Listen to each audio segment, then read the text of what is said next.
মানুষ কিছু সংখ্যক মানুষ খারাপ বন্ধু বানানোর কারণে, খারাপ মানুষকে জীবনের সঙ্গী বানানোর কারণে তারা জাহান্নামে যাবে।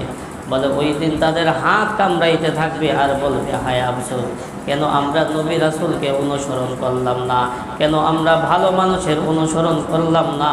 ওই দিন শত আফসোস করে কোনো কাজ হবে না।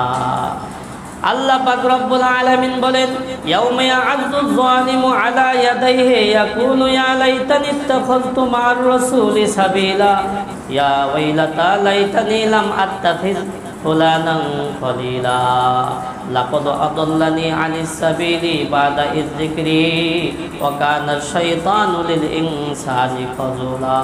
আল্লাহ পাক রব্বুল আলামিন বলেন, যেদিন হাসরের ময়দান কায়েম হয়ে যাবে, ওই দিন যারা জালেম শ্রেণীর মানুষ তারা নিজেদের হাত কামড়াইতে থাকবে আর আফসোস করতে থাকবে, হায় আল্লাহ, আমরা কেন ভালো মানুষের অনুসরণ করলাম না, কেন আমরা ভালো কথাগুলো শুনলাম না।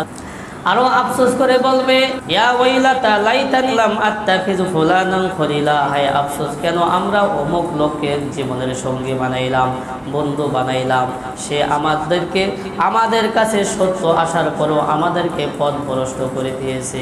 ওই দিন আফসোস করবে। কি করবে? আফসোস করবে। আল্লাহর হাবিব এই কথাটাই বলেছেন, লা তুসাহিব ইল্লা মুমিনান ওয়ালা ইয়াকুলু তুআমা ইল্লা তাকিয়ুন, তোমরা অমুসলিম খারাপ মানুষদেরকে বন্ধু বানায়ও না, এবং তোমার খাবার, তোমার সম্পদ যেন কোনো অমুসলিম, কোনো মুত্তাকি ব্যতীত অন্য কোনো মানুষ ভোগ না করে। সরকারে তো আদম অন্য এক হাদিসের মধ্যে বলেন, আল মারআতু আলা দীনি খলিলিহি ফালিয়ানজুর আহাদুকুম মাইয়ু খালিল। আল্লাহর হাবিব বলেন, মানুষ তার বন্ধুর আদর্শে গড়ে ওঠে, সুতরাং তোমাদের চিন্তা ভাবনা করা উচিত কার সাথে বন্ধুত্ব স্থাপন করতেছো। এটা মানুষের স্বভাব।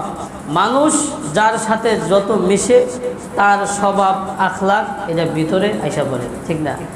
এই জন্য আল্লাহর হাবিব বলেছেন, আল মারআতু আলা দীনি খলিলিহি, মানুষ তার বন্ধুর আদর্শে গড়ে ওঠে, ফালিয়ানজুর আহাদুকুম মাইয়ু খালিল, সুতরাং তোমাদের চিন্তা ভাবনা করা উচিত কার সাথে বন্ধুত্ব স্থাপন করতেছে। হ্যাঁ, এই জন্য সবসময় ভালো মানুষের সাথে চলাফেরার চেষ্টা করব, তাইলে ভালো কিছু পাবো, ভালো পরামর্শ পাবো। আর খারাপ মানুষের সাথে চললে ওই খারাপ স্বভাবটা আমার ভিতরে চলে আসবে, এক পর্যায়ে আমি জাহান্নামের আসামি হয়ে দাঁড়াবো। সেই দিন শত আফসোস করলে কোনো কাজ হবে না।